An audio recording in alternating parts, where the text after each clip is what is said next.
Welcome to Broken to Spoken. I'm Sarah. And I'm Tom.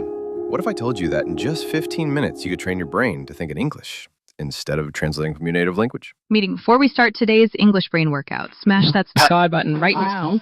We're about to take you through a complete English training session that will boost your listening, vocabulary, and speaking skills all at once. This isn't just another English lesson. It's a workout for your English brain. We've designed 3 powerful exercises that famous polyglots use to master languages fast. Hit subscribe and turn on notifications because today you're going to experience the shadowing technique that helped our student Maria go from barely understanding English movies to having confident conversations in just 30 days. Plus, we have a real-life drama story about friendship and trust that will teach you natural English while keeping you entertained.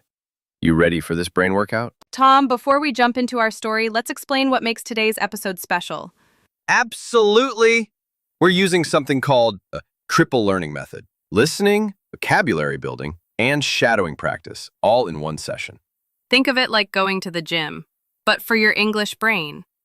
First, we'll stretch your listening muscles with a dramatic story. Then we'll strengthen your vocabulary muscles by learning phrases that native speakers use every day. Finally, we'll give your speaking muscles a complete workout with shadowing practice. By the end, your brain will be thinking in English naturally. The story we're about to hear is about friendship, promises, and trust.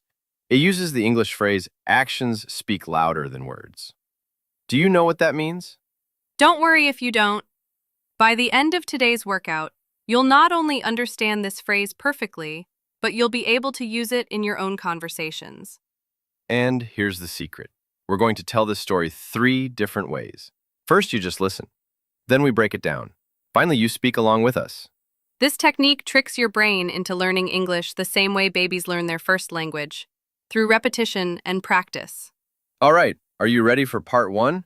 Put on your headphones, get comfortable, and let's start your English brain workout. Part 1. Pure listening practice.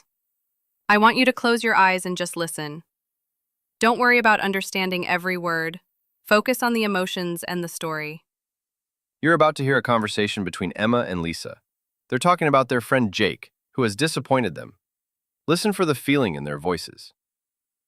Ready? Here's the story.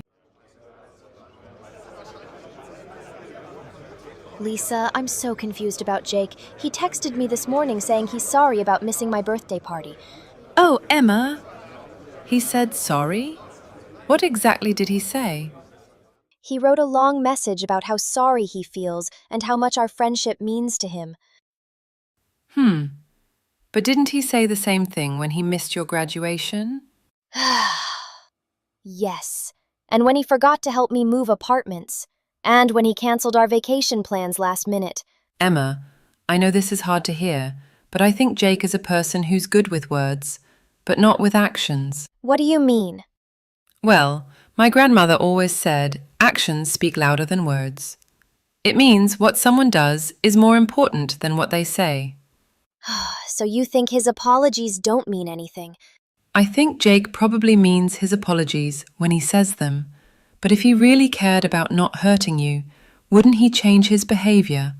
You're right. He keeps saying sorry, but he keeps doing the same things over and over. Maybe it's time to see if his actions match his words. Give him another chance, but pay attention to what he does, not just what he says. You know what? If he really wants to be a good friend, he needs to show me through his actions. No more empty promises. That's the spirit. Remember, people who truly care about you will prove it through their behavior, not just their words.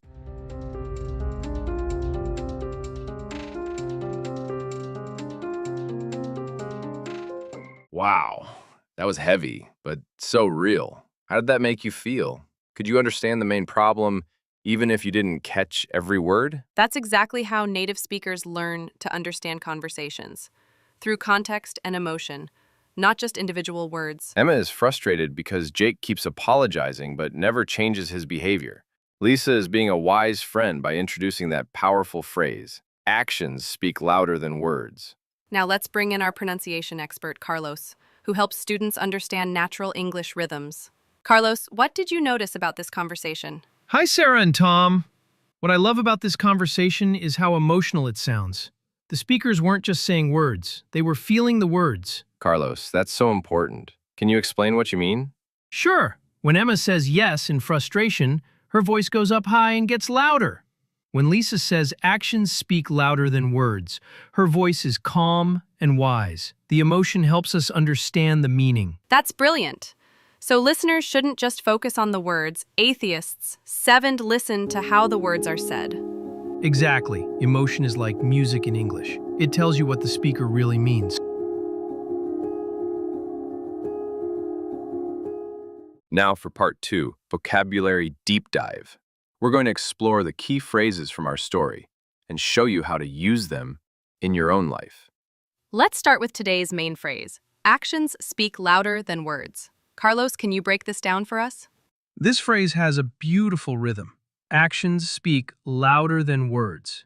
The stress is on actions, loud, and words. And the meaning is powerful. What people do is more important than what people say. Let me give you some examples. Example 1. Your boss says, I value your hard work, but never gives you a promotion or raise. Actions speak louder than words. Example 2. Your friend says, I'll always be there for you, but disappears when you need help. Actions speak louder than words. Example 3. A politician promises to help poor people but votes against programs that help them. Actions speak louder than words. Now let's practice saying it together. Repeat after me. Actions speak louder than words.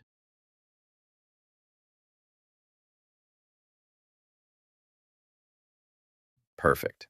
Now let's explore other vocabulary from our story. The word apologize, or say sorry. In our story, Jake keeps apologizing. But there's a difference between a real apology and an empty apology. A real apology includes changed behavior. An empty apology is just words without change. Let's practice different ways to apologize. I'm sorry. I apologize. I feel terrible about this. I take full responsibility.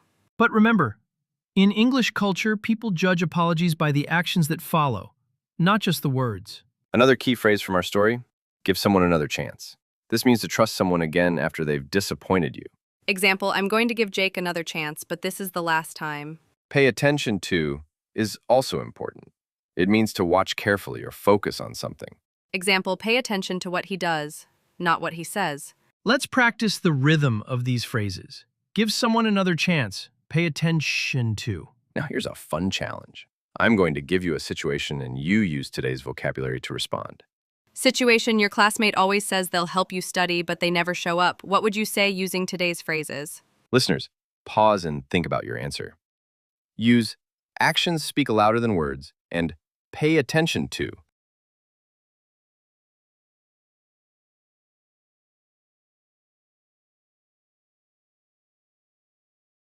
Here's a great response.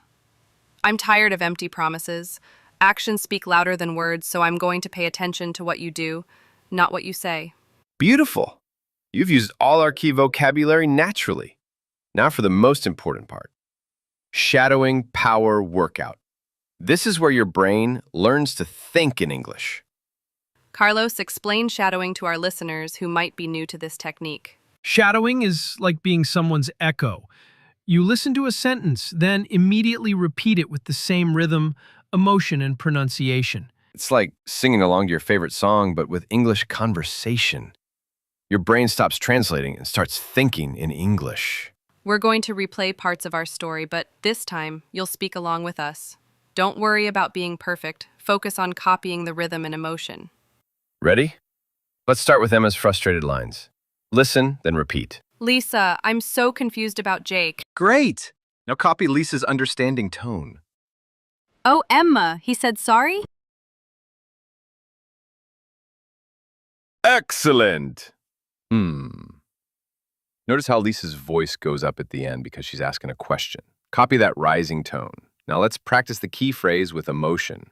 Emma is realizing the truth. You're right. He keeps saying sorry, but he keeps doing the same things over and over.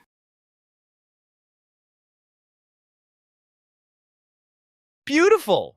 I heard frustration and realization in your voice. That's exactly how English speakers sound when they understand something important. Now for Lisa's wise advice. Copy her calm, supportive tone.